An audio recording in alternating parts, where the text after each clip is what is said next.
So Charlotte, we're with Plan B. Good morning, everyone. All right. Good morning, First Friday Table Talk among the presenters. But thank you for joining us for Table Talk on First Friday. And our guest for this particular Friday is Dr. Alison Mc Letchie. Say hi, Alison. You'll need to unmute. Hi, everybody. Okay, we also have Ms. Charlotte House. Say hello, Charlotte. Good morning, everyone. Okay, and Michael Tran is here. And then we have a video, which an interview took place with Father Michael O'Keefe and Miss Brie Merritt. And we'll tell you a little bit more about that video later. We're gonna look inside the eyes of a Xavier graduate, which is the only historically African-American that is an HBCU in the United States. Dr. Alison Mc Letchie is going to talk about some things that sometimes people feel uncomfortable about, and those are discussions on race. And she's going to give some advice on how we can overcome some of those anxieties that some people have. And then Charlotte House is going to talk about something to celebrate, and that is Juneteenth, okay? And so we have a good lineup for you this morning. So next, we're going to begin with an opening prayer. And Father Michael O'Keefe normally does our opening prayer, but he's not here. So Charlotte House, one of his parishioners and a catechist at St. Martin de Porres, is going to lead us in opening prayer. Good morning, everyone. Let us bow our heads in prayer. In the name of the Father, and of the Son, and of the Holy Spirit, amen. Gracious God, we thank you for this wonderful and beautiful morning. We thank you for being the God that you are, to protect us, to comfort us, and also to help us. As we come together today, we ask you to fill us with your spirit in order for us to give the information that's necessary to help us become a better Christian. We thank you for all the many blessings you have bestowed upon us. We also ask that you look upon those who are in the hospitals, the sick and shut-ins, those in prison, those who are in nursing homes, those who are fighting the dreadful disease, COVID-19. Spread your loving arms around them, guide them, protect them. We ask all these blessings in the name of Jesus Christ, our Lord. Amen. Amen. In the name of the Father, and of the Son, and of the Holy Spirit. Amen. Thank you. Thank you, Charlotte. Father Michael's on. Father Michael, you want to unmute and say good morning?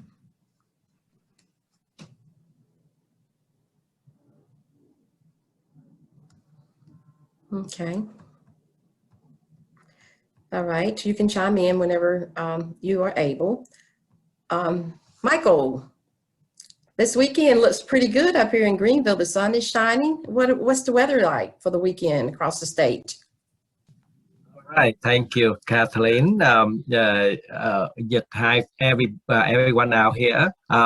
According to the Weather Channel, the weekend weather forecast in 3 major areas in South Carolina will be like this. You see on the screen. It seems like the summer is approaching us, right? So in the Greenville area, we will have a little bit cooler than normal tonight, but we will have plenty of sunshine on Saturday and mostly cloudy on Sunday. In the Columbia area, the temperature on Sunday will rise up to 86 degrees. And finally, you see in Charleston area, you see the Charleston area here. The temperature for the weekend will be very pleasant, about in the 80 degrees. So let's get out, enjoy the sunshine, and tend the garden. But Kathleen, just before I go, I just want to have some kind of household, things to remind everybody. Since this is the webinar, so we allow the audience to view only. So as an audience, you won't be able to interact directly with the host or the panelists. However, you still have the ability to interact indirectly with the host and a guest speaker via the chat. You see the chat right here at the bottom. Right here, the chat, and or the question and a question, or you can raise your hand if you would like to. So we will give you the chance at the end of the webinar to just open the floor up for the audience to interact directly with the audience. So you, the bottom, the raise hand, so I can unmute you so you can talk directly to the guest speaker. So that's all I have. Thank you, Kathleen. Mm-hmm. Thank you, Michael. Okay, hot topics in the news. There is one hot thing, I mean, a really, really hot thing that everybody needs to celebrate and be happy. It's Mother's Day on Sunday. Woo! That's my day. Charlotte, all these mothers out there, I'll give your mother some love. Give someone that may act like a mother to you some love. Just show some love for Sunday. And that day, as Michael said, it's going to be a beautiful day for going out, mask up. I've had my vaccination. I hope that you have too. So I'm going to a restaurant with my family, and I am not afraid. I'll mask up and sit outside. Amen. Amen. Father, you have something to say to all the mothers out there? Can you unmute if you can hear us? I see you there. Interesting, isn't it? Father hasn't chimed in yet. Okie dokie. All right, another thing is save the date. We're going to celebrate Juneteenth virtually for just an hour on June 19th. And then for those of you all who are wondering, what is Juneteenth? Well, you're going to find out later on this morning because Miss Charlotte House is going to tell you all about it. And we're only going to do a 1 hour thing because there are celebrations all across the state and they are really, really nice. So it's the time to get out, mask up, and celebrate that date. Okay, now for our special guest, Dr. Alison Mc Letchie. She's a professor at South Carolina State University. Woo-hoo. And Dr. Mc Letchie graduated in 2000 with a Bachelor of Science degree in psychology from South Carolina State University. She went on to attend the University of South Carolina, where she earned a master's degree in anthropology, a certificate in museum management in 2003, and a doctorate in sociology in 2013. In 2013, she also began working with the community of St. James the Greater Catholic Church to record its story. The community is located just outside of Walterboro, South Carolina, and they do call it Catholic Hill because everybody there is Catholic and they're Black Catholics on top of that. In 2019, Mc Letchie was approached by filmmaker George Wingard Jr., who was interested in producing a documentary about Catholic Hill. Mc Letchie introduced Wingard to the community, and after gaining its approval, filming began. The documentary was completed in time for the 200th anniversary celebration of the Diocese of the Roman Catholic Diocese of Charleston, but concerns about COVID-19 prevented an in-person launch. The Association for the Study of African American Life and History hosted a virtual screening of the film on July 30th. Since the documentary debuted, it has earned various accolades, including an award of merit from the Indie Fest Film Festival and an award from Impact Doc Awards. We are so proud to have Dr. Mc Letchie to be a part of the Diocese of Charleston. All as a Black Catholic, she has served as a wonderful mentor for me. I've learned so much. And for her sharing today, it's going to be a special treat for us all. This bio that I just read came from the South Carolina State University webpage. Welcome, Doctor. Thank you so much, everybody. And just to note that we're actually getting to launch the documentary for the first time for the Walterboro community because the community, there's a festival this weekend and we'll actually screen the documentary tonight. So after this presentation, I'm heading down to Walterboro. Like Kathleen, you know, fully vaccinated with masks and shields and wipes, but I'll be there to celebrate with the community. If anybody needs a copy of the documentary, you know, put it in the chat and I can email you the link, or I can send you a DVD hard copy if you need it. So I wanted to get started, right? Let's see if I can share my screen. Hang on a minute here. And we can get started right now, because Kathleen has warned me I only have 15 minutes. And what I want to do is actually a whole lot longer than 15 minutes, but I'm gonna try to stick to it, Kathleen. So this is who I am, and this is what we're talking about, right? I'm not going to go beyond that. Most importantly, this is a safe space. If you have a question, raise your hand, put it in the chat box. You know, you can ask anything. I'm just asking that we all be respectful of each other as we go through, because this is a very fraught topic, okay? So, Kathleen, do you mind putting up that first poll? What do you need? Okay, sure. First poll. Can everybody see the poll? I can. Okay, so So all I'm going to ask you all is just to choose one of these characteristics, one that is that you think is most important to your identity, your personal identity, right? And we have 15 seconds to do that.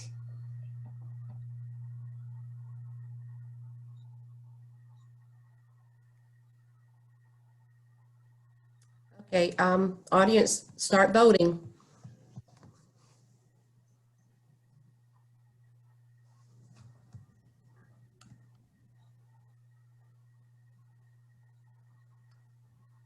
How are we going there for numbers, Kathleen? We have 6% has voted. Come on, folks, y'all are cutting into my time. And Kathleen will cut me off. Well, I kind of padded a little bit of extra. But Dr. Alison, well, we have to answer all 3 questions or 1 question. Just make sure. No, number 1. You just need to do number 1.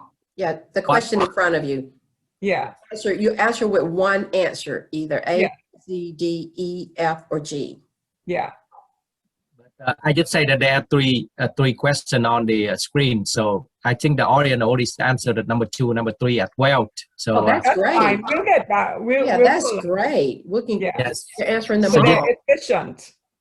Just give them some more time so they can. Sure. Yeah. So. Yeah, 25, 31%. Y'all doing good. Votes are coming in, Doctor. Excellent.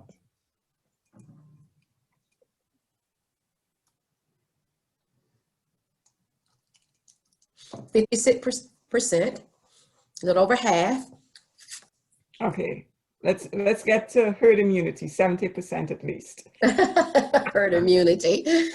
Boy, we have some new language. I remember 2020 transparency, the new language, unprecedented. Yes. Anyway, Yes. now we're talking herd immunity. I like that. I like herd immunity. I really do. Okay, we're at 68%. Okay, stuck there at 68%. Come on. Yeah, let's pull it up. Okay, you ready to end it? Yeah. Okay, we're going to end the poll now.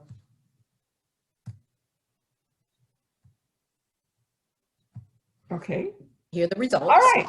So this is interesting, right? For most of you, this idea of your religious affiliation or your marital status is what you see as your most important personal characteristic. Now, one of the things that I want you to keep in mind, right, is that, you know, these are just arbitrary things that I put together here, but I would hazard to guess that this will change depending on your particular circumstances on any one day or at any one point in time, given whatever situation you're in. But understand that all these things that I've selected here are important for us in general as we think about who we are as individuals. All right, so if I can get to, yeah. So look at this photograph in front of us here. And again, this is just, you can do this on the side in the chat room. What race is this person? Right? Put it in the chat room if you just take a guess. Right? What race is this person? All right. As you think about that, right? Please just put that in the chat. Let's go to the next slide. Michael, why aren't my slides moving?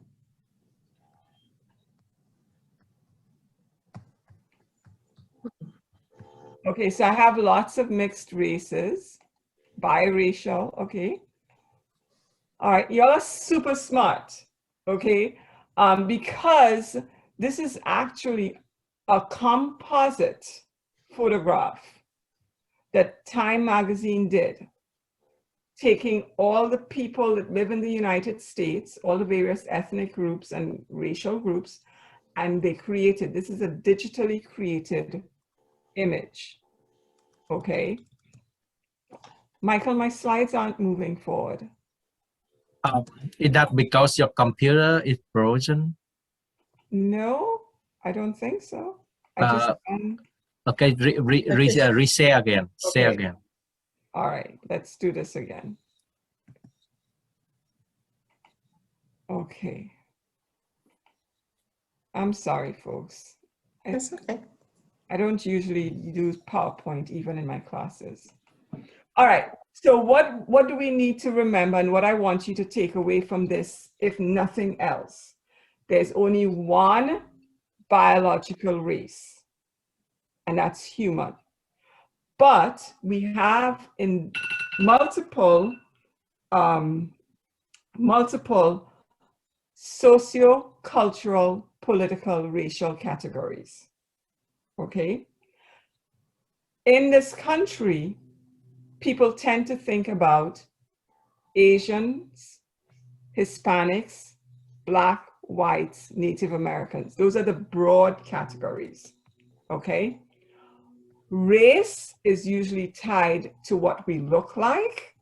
So you think that you look at someone and you can identify what racial category they belong to, and that's based on skin color, hair texture, your nose, your eyes, your whatever, right?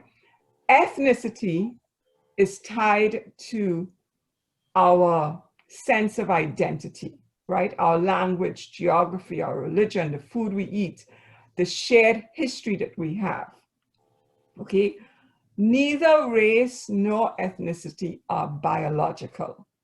This is really important for us to understand.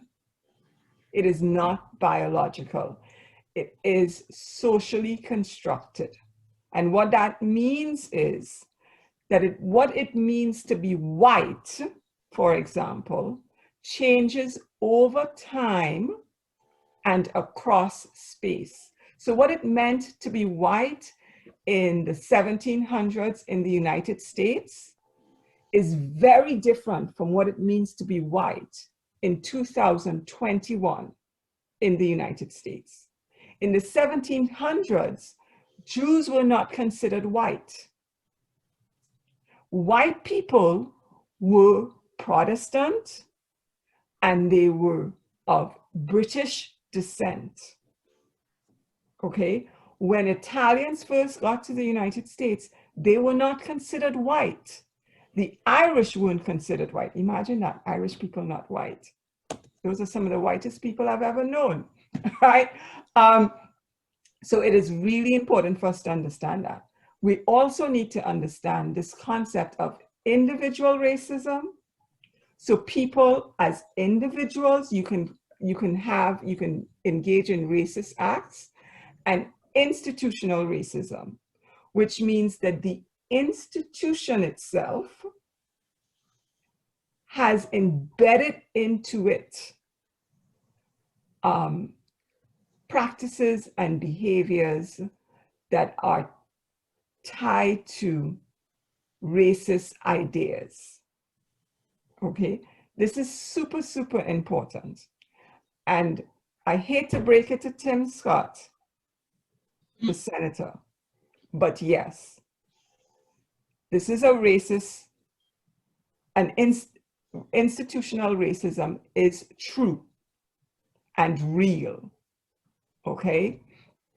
Discrimination is different. We can all discriminate, okay? If you look at the definition I have there, right? It is about how a dominant group, right, can do something that is harmful to a subordinate group. So that means if I'm a professor, in the dominant group, okay, I have power. I can act discriminatorily towards my students, okay? If I am a man, I have power because I live in a patriarchal society. I can act discriminatorily against women, okay?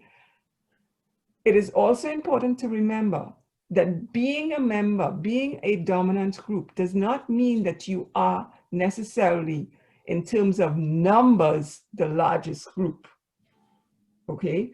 For you to have power, you don't have to be a large group numerically. You just have to have power. And if we think about South Africa under the apartheid regime, we understand how that works, okay? A small white majority had political power, military power over a larger Black, Asian, and colored community, okay? That's what it means, dominant versus subordinate. Sometimes we use the terms minority versus majority, okay? So Kathleen, can you put up the poll for the results for this? Sure. Can you see him? Not yet. Okay. Should I stop the share? Well, what's going to happen is they're going to have to revote. It says that it's going to clear. Okay. Well, let's not, because I don't want to take up any. That's fine. Well, let me try something else. Okay. Okay. Tyler, I see you. I'll send you the, okay, there we go, right? So I asked if you knew who Bartholomew Las Casas was. 82% of you said no. I asked if you knew who Cato was. 82% of you said no. Okay.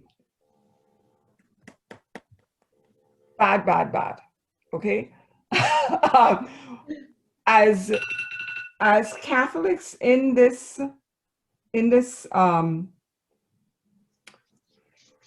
diocese, we need to know who those people are.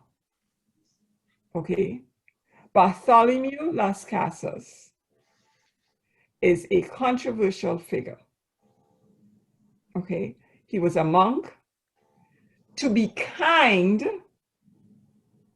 we can interpret him and say he wanted to save Native Americans from genocide.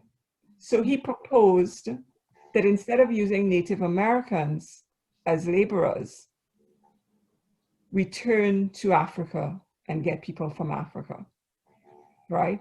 So for many scholars, he is the person who kind of first plants the seed of going to Africa and getting folks from Africa and shipping them to the Americas. Cato was the person who led the Stono Rebellion, right? And in South Carolina, he organized, and he came as a Catholic, many people believe, right? Congolese Catholic. So he arrived here with religion, with Catholicism, right? And he organized. Now, it was not a successful rebellion, obviously, but I want you all to understand this, right? This is who we are as a church. I use those two men as examples. This is who we are as a church, okay? We are both complicit in what became, slavery and a plantation system, but we are also part of its rejection and part of its movement towards liberation. Okay, so that is why I believe we as individual members of this church must engage with the dismantling of racism and racist systems. Okay, so I want you all to, I'm going to stop talking for a minute and ask if there are any questions, if anybody wants to ask anything, because this is about how do you engage with those discussions, right?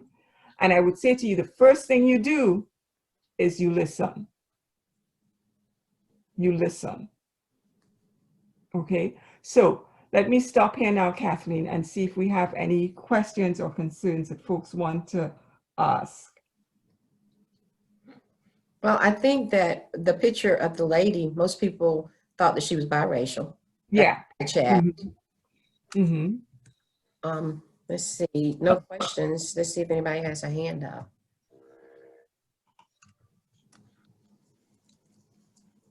Any link with Truth and Reconciliation? Okay, never get learned. That's the first time I learned about it. But again, I have a question. You have, you say that the racism and the what is it? Racism and the ethnicity is not it's not changing. It's changing over the time. Is that correct? How can race changing over the time? If I had like the yellow color like this, so how you say that because race related to the color of your skin, so how can the race can be changed over the time? Okay, perfect, right? So remember, racial categories are political categories, okay? And so, for example, we know that in the history of the United States, there were Chinese immigrants who worked on the railroads in Mississippi in the 1860s, right? I want you to remember, 1860s, Chinese immigrants, Mississippi, right? Mississippi did not have a category for Chinese or Asian. So these folks were forced to categorize themselves for census reasons and for other reasons, of course, as Black. They didn't look Black. They didn't look like what we think of as Black, okay? But because whiteness as a racial, social, political category is seen as the desired category, it is exclusive, okay? We want to keep as few people in that club as possible because with whiteness comes power, okay? Certainly in the 1860s, with whiteness came the right to vote and came the right to own property, okay? So you need to keep people out of it, right? Which is why, for example, in the United States, you have this concept of the one-drop rule. If you have one drop of Black blood, you're considered non-white, which is why Obama is considered Black, right? he have a white mama, right? But somehow she gets erased from the entire thing, okay? So let me go back here to Deacon, who asked about truth and reconciliation, right? So Deacon, I would say to you that that concept of truth and reconciliation is powerful. And I think it is something that individual organizations like the church could engage in, right? The problem is very often that we live in an adversarial court system, right? Someone has to win and someone has to lose, right? So we are not, very often we're not culturally predisposed, our institutions are not predisposed to this concept of truth and reconciliation, because truth and reconciliation in general just means I'm going to stand before you, I'm going to tell you what I did, right? And we will hopefully collectively find a way to sometimes to appease or atone for that, right? But think about how our court systems are set up here, right? Someone always has to win and someone always has to lose. And so this idea of people being willing to be vulnerable enough to tell the truth, I think would be a difficult thing by and large. I see Father's hand is up. Go ahead, Father Michael. Finally, I have come out. I have used 3 systems here. My office phone doesn't have a picture. My cell phone has been the one I've been using. My cell phone, my laptop. Interesting. I'm sorry I missed you guys by seconds. Thank you, Charlotte, for standing for your priest. You're welcome. There are a few things, wonderful things going on here. I had reconciliation, and I had going back to Africa to bring back slaves. But we need to turn around a little bit, Doctor, because there was a reason. The reason is that they thought that Africa is savage. Most other anthropological studies about Africa was going back to the Queen to tell the Queen that they went to Africa and they saw monkeys, they were hanging on the trees, and they could do this wonderful work, and they don't have soul. So if we go there, we can get people who can come here and work like jackasses. And they can do everything with command. All you need to do is to tame them and control them, and then they work instead of using the animals. So that mentality is a mentality that has survived today. Even when you talk about voting, when you talk about rights, even when you talk about individuality, having of a soul, this is actually what moved the idea of going to Africa to get something close to animals, but we're smarter than animals in the sense of intellection. They look like us. So that's one. I'm just adding it as an addendum. Number 2, because if we have that understanding, it will help us to understand the other aspect of the things that happen, even in the slavery, why they should lynch them, why they should flog them, why they should burn them, and have no soul, and sleep with their women, even though they think that these are animals. So they are ready to come down and sleep with animals. So that was so bad. And think about that, right? You're willing to come sleep with animals. What does that say about you? Oh, but that's not my question. That's not my question. This is anthropological. These are findings that have helped us to deal with this. But then talking about reconciliation, I think there's no way, like Dr. Mc Letchie said, you can tell me your truth, but you don't hear my truth. So you cannot reconcile if you cannot hear my truth.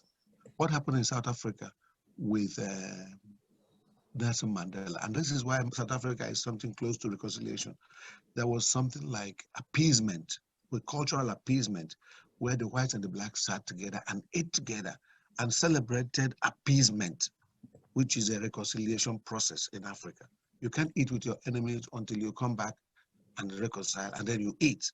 So that cultural practice, which is anthropologically very useful, there will never be peace unless that happens. because the two parties are now listening to each other, and the two parties are ready to hear the truth of each other and recognize the wrongs that have been done. The Okay. wrongs cannot be rewritten except it is hard. And thank you. So I know Kathleen said that it's shutting down time for me, but let me say this. So very quickly, Stephen Jones says, love what you said about two different parts of our history and identity. And about race, I find that people will try to put me in one or the other. Usually the first one, I never. Stephen, the fact of the matter is you are a whole person, right? Remember all those categories I asked you to check? We are all those things plus a whole lot more, right? And I think it is really important for you to stand in that truth all the time, right? Yes, people look at me and they attempt to say that I am X, right? Well, I'm not, because I know what my grandparents look like. I know what my great-grandparents look like. I'm a whole lot of stuff, right? And I refuse to deny any part of that. At the same point in time, however, politically, Alison Mc Letchie, politically, I understand that in this country, I'm seen as Black. And I understand all that comes with, okay? So if you want to identify me as Black, fine. But understand that I truly am an ally, okay, of anyone who is marginalized, okay?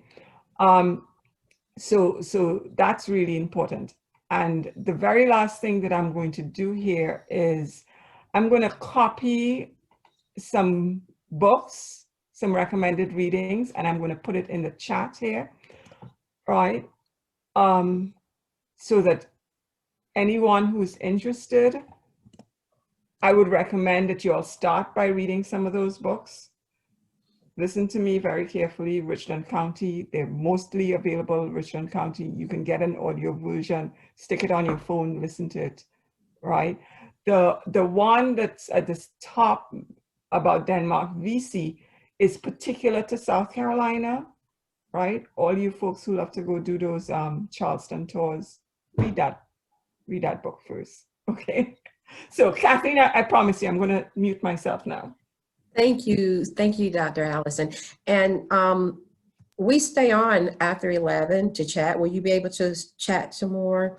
Yeah, we usually stay on to answer any questions or have any general conversation that you all would like to have, but we do stop at 11 so that people can, do what they need to do and say, well, I'll come back next month because they did do it in an hour. Amen. Okay, now, Father Michael, he just stepped away, but he has taken on a job as chaplain of two of our HBCUs in Orangeburg, Clafton, and South Carolina State. And we have an issue here in the Diocese of Charleston with the lack of young adult Black Catholics. The church as a whole is very concerned over the presence of young adults in the church. When it hits European American Catholics, it has become absolutely devastating in the African American community, Black community. We are in a critical situation. So Father Michael decided to, well, I asked him to, we want to hear from some people, some young adults. And I just happen to have one in my family who graduated from Xavier University. And she received her undergrad, and today she'll be marching this afternoon, getting her graduate degree.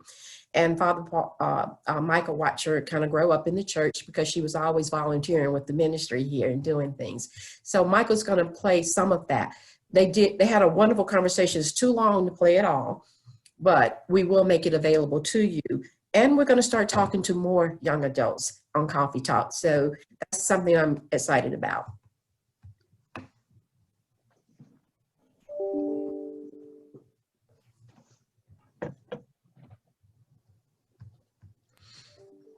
Okay. It's not, okay, there you go.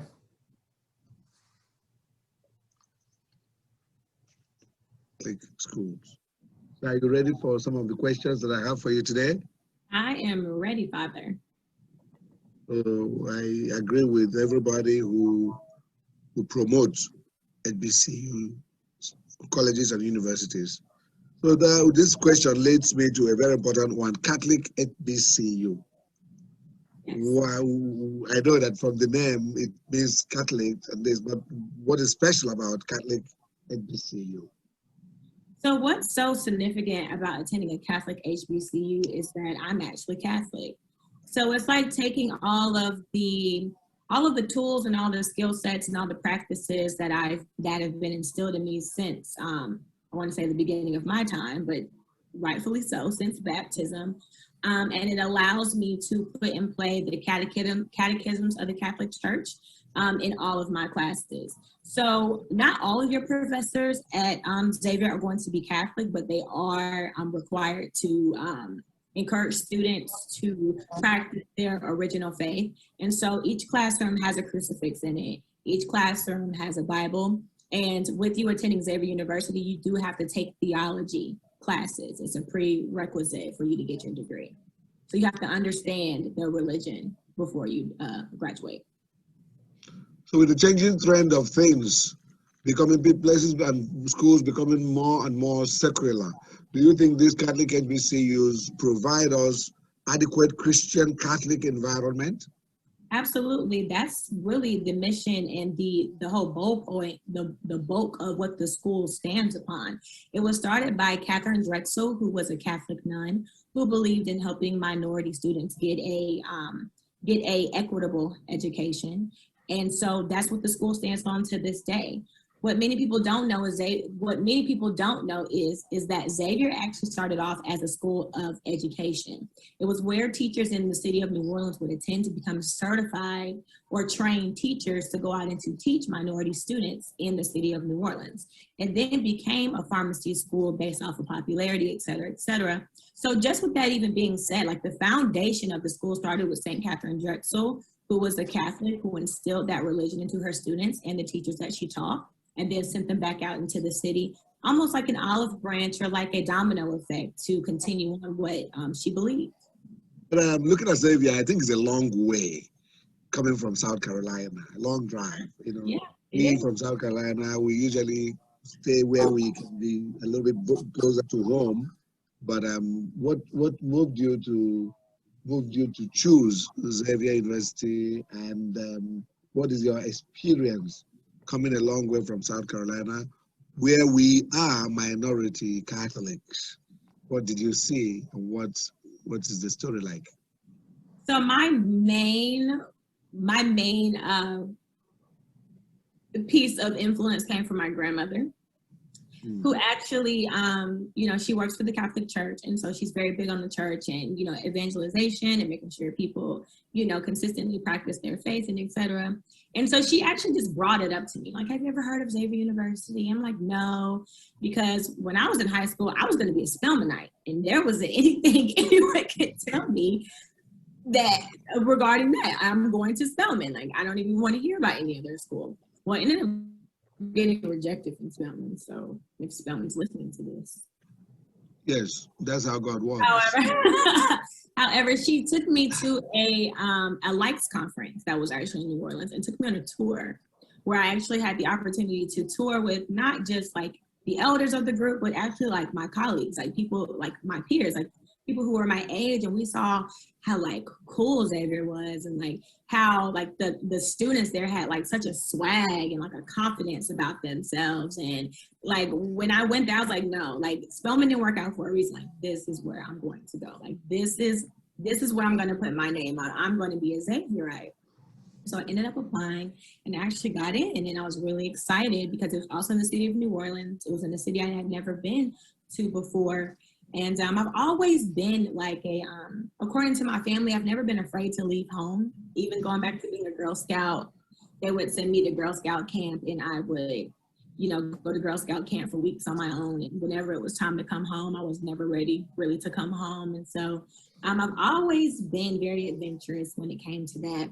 But yes, the drive is long. It's 9 hours. How do I know? Because I took it often to come back from South Carolina to Louisiana. But I wouldn't trade my experience with Xavier for the world. I would get back on that road 50 more times if need be, if I was still getting my degree from Xavier. I think it's so important for specifically graduating seniors in Greenville, South Carolina, who are Catholic or non-Catholic to attend Xavier University, because of not only the representation and the reputation. What am I trying to say? Reputation. Yes, reputation that Xavier has, but the quality education that you get, the number of opportunities that you kind of fall into just based off of association of being at the school or attending the school, and even the quality of faith that you get to grow with your peers, either Catholic or non-Catholic. It really is a journey. I often tell my mentees that college is like a boot camp for adulthood, right? And what better way is it to go through boot camp for adulthood than with your friends and actually have a spiritual journey during that boot camp and really like increase your faith throughout the process. Okay, let's stop right there, Michael. And then I'll have Father Michael O'Carey to make some comments, but I want to say the conversation is a lot longer, and he even asked her how to evangelize young adults. She talked about her experiences being a night lady of the Knights of Peter Claver, and how important that is in her growth in New Orleans as she was in school, and talked about how she decided after she got her undergrad and worked for a year that wasn't her calling. So she went from being a TV reporter to going back to school and getting her master's to be a school teacher. Father, comments? Yeah, but it was a very energizing. It was a very energizing discussion with Brie. Like you said at the beginning, I've seen this young girl grow, just like you have in my parish here. People like Taylor, Doggett. I've seen them grow. We have to encourage them to keep them in, because if they are not useful, because from her voice, I found out that she talked about usefulness and timeliness. If we don't get kids and young people to be engaging and to be giving to the church, then we lose them. So that was one of the things I took away from that. Again, to be encouraging from our own side, a group like us and parents, not to give them that move to go away and be who they want to be. Yeah, be who we want to be in the church. So if not for the wise suggestion of the grandmother, we could not have had her today talking about defending our faith, and she's very eloquent about it. She's not just talking from one side of her mouth. She's very much invested in this academic and spiritual environment that she has been exposed to. So I wish we can use this video too to tell them how proud students who have come to these places have become for their school, and how they have become a mouthpiece. And so she said Greenville alone. I said, no, not Greenville alone. We need to come to Charleston Diocese and encourage people to advance in these ways. So many people have not heard about Xavier University, if not for well-chiseled, educated, and wise mind of the grandmother who says, come on, this is a route, this is an avenue for you. So engaging the youth is very important. We have not done that enough. We have not been able to lead them, guide them. Sometimes even you are not forcing them to do something, but to encourage them to be doing exactly what they are supposed to be doing. I thank God for Brie. I wanted to resonate in all of us in our parishes that we cannot stop by sending kids to school and feeding them and teaching them CCD. That's not enough. We really need to catch on from there. I hope the whole interview could play somewhere and people will be able to see and hear this girl's view. She's intending to be a teacher, and she's intending to evangelize through teaching, which is a wonderful way. And then, like I said, I ask her to make sure she keeps some time for her parish, wherever it's going to be, so that Right. she's Okay. present there. Thank you. Thank you, Father. Thank you so much. And that is something we're going to do more interviewing of, is our young people on Coffee Talk. Now we're going to do something fun.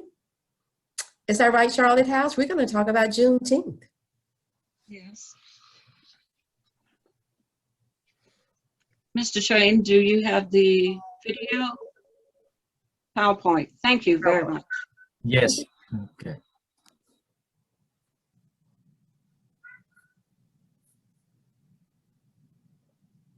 Today, I am going to speak to you about Juneteenth, the importance and why we must attend these festivities as African Americans. And I also are going to talk to you about the historical legacy of Juneteenth. Juneteenth is the celebration that acknowledges African American heritage by commemorating the announcement of the absolution of slavery in Texas in 1865. I need to stay a little focused with my glasses. Everything God has prepared for us is worth the wait. You will, during the Juneteenth celebrations there, you may hear a lot of slogans, and we ask that you keep heed to those slogans, and because they are very important. Now, some of you may be aware of this, but actually, America had and still has 2 independent days. And the first one that was celebrated was America was freed from the Britain's rule. And another holiday was Juneteenth, which commemorated the day when a Union general came into Texas and he gave an order that actually ended slavery. Now, you may say to yourself, well, didn't the Emancipation Proclamation take care of that? And my answer to you is this: you're correct.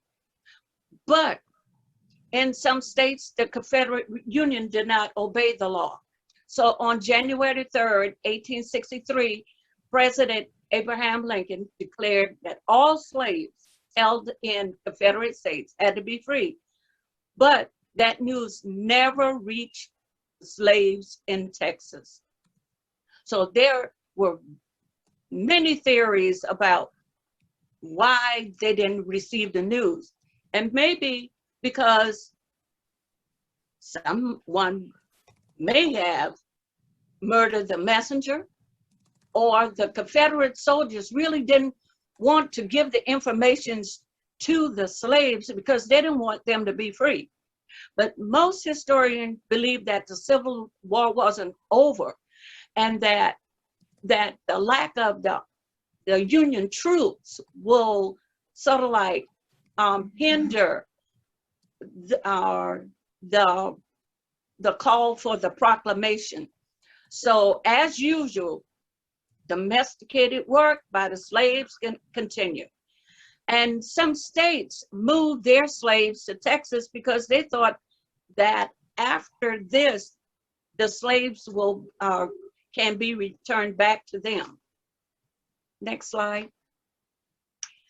So when Gordon Granger rode into Galveston, Texas, with the Union soldiers behind him, he saw all of these slaves, and he declared to make an announcement on June the 19th, 1865. And first of all, the proclamation from the president was made to free the slaves 2.5 years ago, earlier.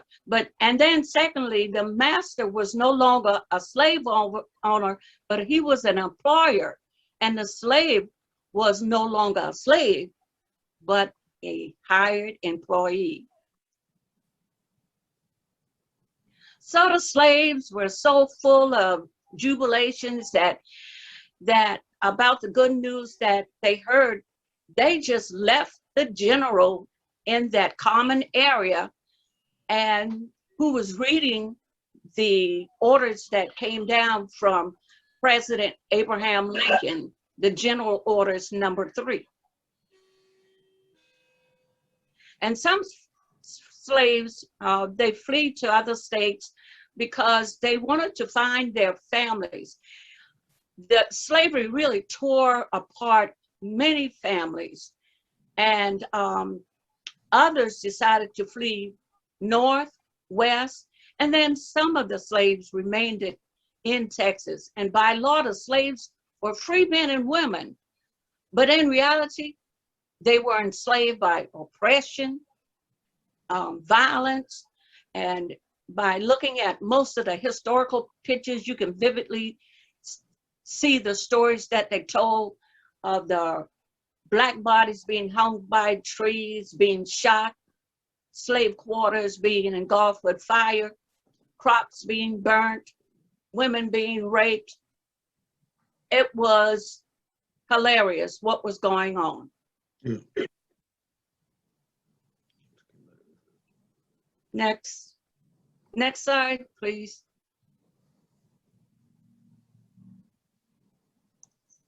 Mr. Mike. For some reason, he wants you to talk about that slide. And freed men and women, all they wanted was freedom. And at that time, they created a holiday, which was called June 19th. And later, it became Juneteenth. And it was to celebrate their freedom. But the segregation laws were written to prohibit free men and women to use public facilities. So what they did, they raised $1,000 to purchase property, which is now known the Emancipation Park in Houston, Texas, to hold their annual event. They would dress in fancy clothes to combat the norm of wearing rags as slaves. So the initial celebration began with barbecue, lots of food, drinking, dancing, storytelling, and the strawberry soda, which I begin now to see in the grocery stores, was a drink of choice, along with they would eat and bake. They would bake strawberry pies, red velvet cakes, and they continued to consume these things because it commemorated the perseverance and the bloodshed during slavery. And each event that they have was prompted with spirituals and a religious service. And as the former slaves migrated across the states, so did the importance of Juneteenth, which is also known as Emancipation Day or Freedom Day. So these rituals still occur in today's celebration, whether they are parades or the cookouts or gospel singing, dancing, selling of merchandise. They are all woven into this fabric of this celebration. Now, the state of Texas in 1980 was the first to declare June 19 as a state holiday. And currently, we only have 45 states who recognize this significant event, Juneteenth. Hawaii and North Dakota and South Dakota, they are the only states declining recognition.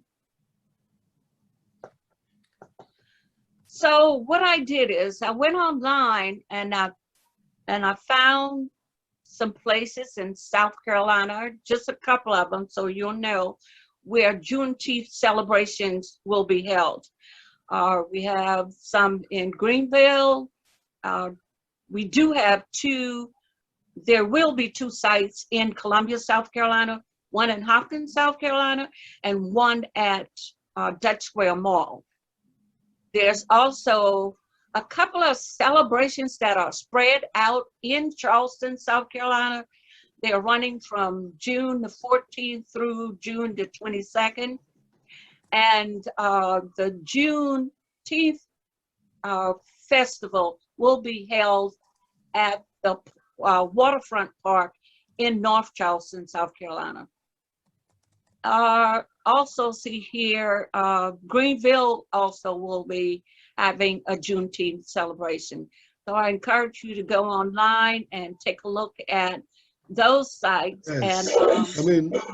And hopefully that you can plan for Juneteenth. Father, we can hear your conversation. Oh, you mean? So plans for Juneteenth celebration are numerous here in the Carolina and other places throughout the United States. We hope that you will get an opportunity to come out and enjoy the festivities and just learn about the importance of Juneteenth.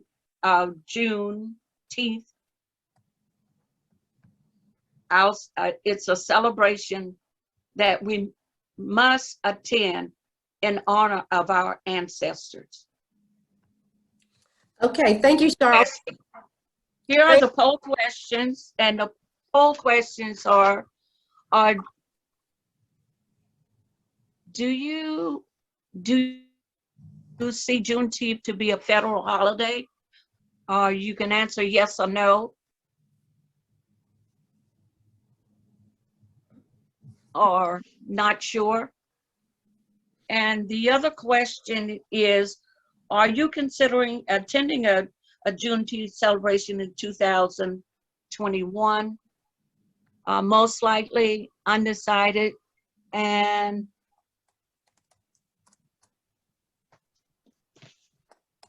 Okay, and those of you all who need to know, this is the end, and we're going to pick back up as we end this and turn the video off. Father Michael said he had to go. If he is still there, I'd like for him to do a closing prayer, and then we'll turn the video off.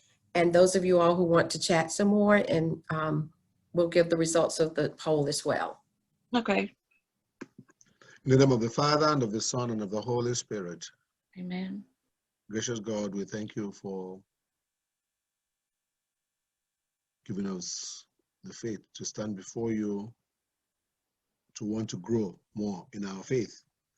We thank you for talking about the culture, our faith, our inheritance.